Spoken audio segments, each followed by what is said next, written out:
Murdoch came and sat down next to me, and Tony was chatting away to some of the other people who were there. Next thing I know, editor of the Times and the editor of the Sun come and join us, and Rupert says, or mumbles, he says, very important speech Tony Blair's making tomorrow. I hear. They sort of sit up, and then they disappear. And then they come back 20 minutes later and tell us that it's going to be front page lead. They're going to run extracts. Gosh. I had lots of sort of interactions with Murdoch and the Murdoch family.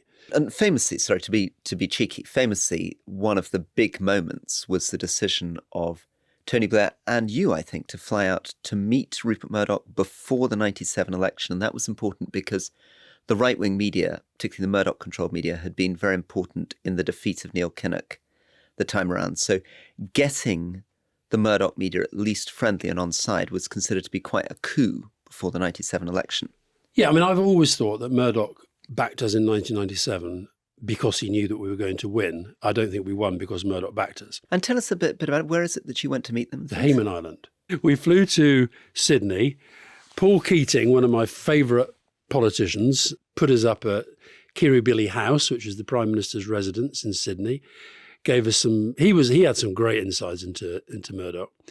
I remember he said, "Thing you've got to remember about Rupert, his priorities are as follows: number one, Rupert; number two, Rupert's business interests; number three, Rupert's political power; number four, the family; number five, everything else." That was kind of his view. And 25 years ago, did Murdoch already seem like quite an old man when you met him? No, he didn't seem old. He seemed pretty grizzled. It was very interesting to watch him at that event. So this was a thing where all the News Corp editors were gathered together in the same place. And you were being given a chance to talk to all the editors. And Tony did a sort of speech. But what was... So I think I may have told you this story before. So we flew to Sydney. Keating put on an Australian Air Force jet. We flew up with him. He came with us. But I'm also sort of wondering, I mean, in Britain, it would look a bit odd for a Prime Minister using a national Air Force jet to fly out to a meeting with a newspaper editor. I mean, that really gives you a sense of the power of this man. No, I think from Keating's perspective, he was the Prime Minister of Australia, building relations with Tony Blair, who was widely expected to be the Prime Minister of the UK. And he was, though. He gave us a lift and he stayed for the whole trip that we were there. We spent lots of time with him. So it does illustrate the power of Murdoch that he was able to get. Yeah, and also the fact that we decided, despite the political risk and despite lots of people, I mean, there's one of the most dramatic passages in my diaries. I mean, you know, I love Neil Kinnock to bits, but he did threaten me with a boiling kettle, and when he came to sort of say, "Neil, what's wrong?" And he just, Murdoch, going to see Murdoch. You know, it was a very, very unpopular thing for a lot of people. I had a tiny example of something on a much more mini scale, which was before I became a politician. So we're back in kind of 2008. And when I was teaching at Harvard and doing stuff about Afghanistan, I was invited to a dinner and I sat next to Rupert Murdoch. And I was really, I mean, when he wants to be, he can be unbelievably charming. The first thing that struck me is very unusually for a very powerful, wealthy man. He listened. I mean, generally powerful, wealthy men are just on transmit all the time. And he speaks very quietly, doesn't he? Speaks very quietly, listened very thoughtfully. He gave me some very good advice. I was trying to hire somebody for a charity. He said, Rory, my advice to you is all that matters is that they should be loyal and hardworking. Nothing else matters at all, which actually really clarified things for me. But most striking of all, at the end of the evening, he said, "You've been very interesting on Afghanistan, and I'd like to come pick you up tomorrow morning in my car, take you down to the Wall Street Journal. I'd like you to speak to all my editors." So sure enough, next morning, car turns up with Murdoch in it. I get in the car. We drive down to the Wall Street Journal. All the editors are assembled. He sticks me in the seat. And it was, I thought, interesting because I don't know what the political game was. I wasn't a member of parliament. I was just somebody critical of the Afghan war.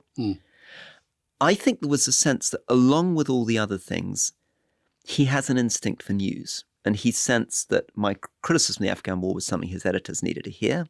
And he was going to take time out of his diary to move me in the car and bring me in. I don't know. I mean, that's the only encounter I've ever had with him. Then when I became politician, I really kept distance from him. I didn't want to go to his parties. I didn't want to get too close. I had a huge row with James Murdoch, his son, about Afghanistan, because it then turned out that his son was very, very pro-Afghan war, and the father was obviously more sceptical.